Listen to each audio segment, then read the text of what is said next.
பிரியமானவர்களே, இயேசு கிறிஸ்துவின் நாமத்தில் உங்களுக்கு என் அன்பின் வாழ்த்துக்கள்.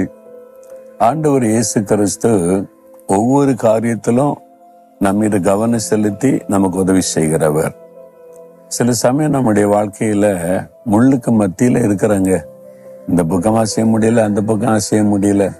வீட்டுல வந்த பிரச்சனை, ஆபீஸ்ல போன அந்த பிரச்சனை, பிசினஸ்ல போன இந்த பிரச்சனை, ஊழியத்துல உள்ளுக்குள்ள வந்த ஒரு பிரச்சனை, வெளியில வந்த ஒரு பிரச்சனை, எல்லா பக்கமும் இருக்குங்க. ஒரு நிம்மதியா இருக்க முடியுதா? அப்படியே முள்ளுக்கு நடுவில் இருக்கிற மாதிரி இருக்கு, எந்த பக்கம் அசைய முடியல. அது மாதிரி சொல்றீங்களா? அதை குறித்து வேதத்தில் ஒரு வார்த்தை இருக்கு பாருங்களேன். எசேக்கியேல் 28 அதிகாரம் 24வது வசனத்துல, இனி தைக்கிற முள்ளும் நோவுண்டாக்குகிற நெரிஞ்சலும் அவர்களுக்கு இராது. இனி அது இருக்காது. முள்ளு நெரிஞ்சல், அது எந்த பக்கமும் குத்தம். முள்ளுக்கு நடுவில் இருந்தவங்களாம் அசைய முடியாது, குத்தம் இல்ல. அப்ப முட்களுக்கு நடுவில் நெரிஞ்சல்கள், அது ஒரு வகையான முள்ளு.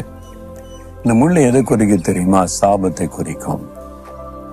ஆண்டவர் முதல்ல உலகத்தை உண்டாக்கி மனிதனுக்காக எல்லாத்தையும் சிருஷ்டித்த போது முற்களை உண்டாக்கவில்லை. நல்ல கனி விருட்சங்கள், மலர்கள், நீரூற்றுகள், பெரிய ஆறுகள், அழகான மலை பிரதேசங்கள், அப்படிதான் ஆண்டவர் உண்டாக்கினார். மூலிகைகள், அப்படிதான் பைபிள்ல இருக்கு. ஆனா ஆண்டவர் முற்களை உண்டாக்கல. மனிதன் பாவம் செய்ததுனால சாபம் வந்தாரு. அந்த சாபத்துலதான் முற்கள் முளைக்க ஆரம்பித்ததுன்னு வேதத்துல பார்க்கிறோம். அந்த முற்கள் சாபத்தை குறிக்கும். முள்ளுக்கு நடுவில் நான் இருக்கிற மாதிரி இருக்குது, எல்லா பக்கமும் குத்துது, என்னப்பா வாழ்க்கை நினைக்கிறீங்களா? ஒரு வகையான சாபம் உங்களுடைய வாழ்க்கையை சூழ்ந்து இருக்கலாம்.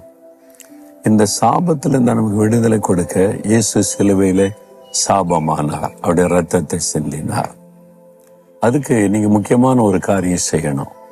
நீங்க பாருங்க, இந்த வசனம் எழுதப்பட்டு இருக்கிறது பிரதான கட்டளைன்னு சொல்லி கற்பனை.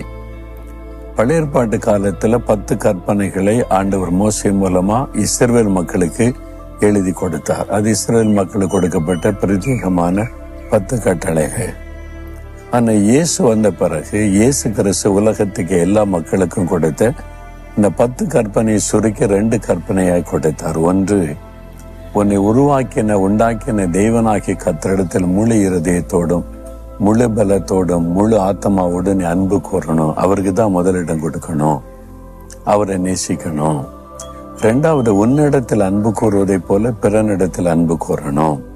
இந்த 2ல நம்ம கரெக்டா இருந்தாலே சாபம் நம்மை விட்டு விலகிவிடும், அந்த முற்கள் நம்மை விட்டு விலகிவிடும்.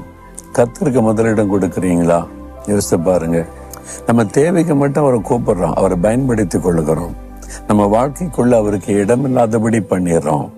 அப்போ கர்த்தரிடத்துல முழு இருதயத்தோட அன்பு கொண்ட, நீங்க தான் எனக்கு எல்லாமே, நீங்க இல்லாம ஒண்ணு இல்லை ஆண்டவர். என் பிசினஸ்ல நீங்க இருக்கணும், என் குடும்பத்துல நீங்க இருக்கணும், ஊழியத்துல நீங்க இருக்கணும், என் வேலையில நீங்க இருக்கணும், என் லைஃப்ல எல்லாவற்றிலும் நீங்க இருக்கணும். உங்களுக்கு தான் முதலிடம், உங்களை தான் அதிகமா நேசிக்கிறேன். அந்த முதல் அன்பை ஆண்டவருக்கு கொடுத்து அவருக்கு முதல் இடத்தை கொடுங்க. இந்த சாப கிரிகள் எல்லாம் விலகும். 2வது, மனுஷனிடத்தில் உன்னிடத்தில் அன்பு கூறுவதை போல பிறனிடத்தில் அன்பு கூறுவாயாக. இயேசு சொன்ன மிக முக்கியமான இன்னொரு கட்டளை. ஏன்னா மனிதர் மூலமா நம்முடைய வாழ்க்கையில சாபம் வரும். உங்களால ஒருத்தர் பாதிக்கப்பட்டா அதன் மூலமாய் சாபம் வரும். நீங்க ஒருத்தர் கண்ணீர் வெடிக்க வச்சீங்கன்னா அதன் மூலமாய் சாபத்தின் தாக்கம் வரும். நீங்க ஒருவரை ஏமாத்திட்டீங்கன்னா அவங்களுடைய துக்கம் உங்களுக்குள்ள சாபத்தை கொண்டு வரும். அப்ப மற்றவங்களை காயப்படுத்தும் போது அது சாபமாய் வெளிப்படும். அதனால நீங்க உங்களை நேசிக்கிற மாதிரி மற்றவங்களை நேசிக்க ஆரம்பிங்க, அந்த சாப கிரியை விலக்கிவிடும். அப்போ நீங்க ஆண்டவர் மேல அன்பும் மனிதர்கள் மேல அன்பும் உடையவர்களை அவங்களை அர்ப்பணித்து கொண்டாலே இந்த சாப முற்கள் எல்லாம் விலகி இனி அது இராது. ஏன்னா சிலுவையில இயேசு நமக்காக சாபமானார். விசுவாசத்தோடு இந்த கட்டளைக்கு கற்பனைக்கு கீழ்ப்படிங்க, உடனே உங்களுடைய வாழ்க்கையில மாற்றம் நடப்பதை காண்பீங்க. நேசிக்க முடியலையே, என்னை திட்டிக்கிட்டே இருக்காங்க, அந்த மாமியார் எப்படி நேசிக்கிறது? என்னை கொடுமைப்படுத்தி குத்திக்கிட்டே இருக்க அந்த மருமகளை எப்படி நேசிக்கிறது? இந்த மேல் அதிகாரி எப்பவும் டெய்லி என்னை டிஸ்டர்ப் பண்ணிக்கிட்டே இருக்கான், என்னை குறிவைத்து தாக்குற அந்த ஆள் எப்படி நேசிக்கிறாரு அப்படின்னு நினைக்கிறீங்களா? சத்துருக்களையே சிநேகியுங்கள் என் இயேசு சொல்லி கொடுத்தார்.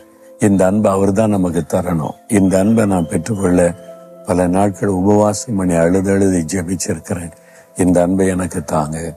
என்னை போல மற்றவங்களை நேசிக்கணும், சத்துருக்களை நேசிக்கணும்னு இதை கேளுங்க.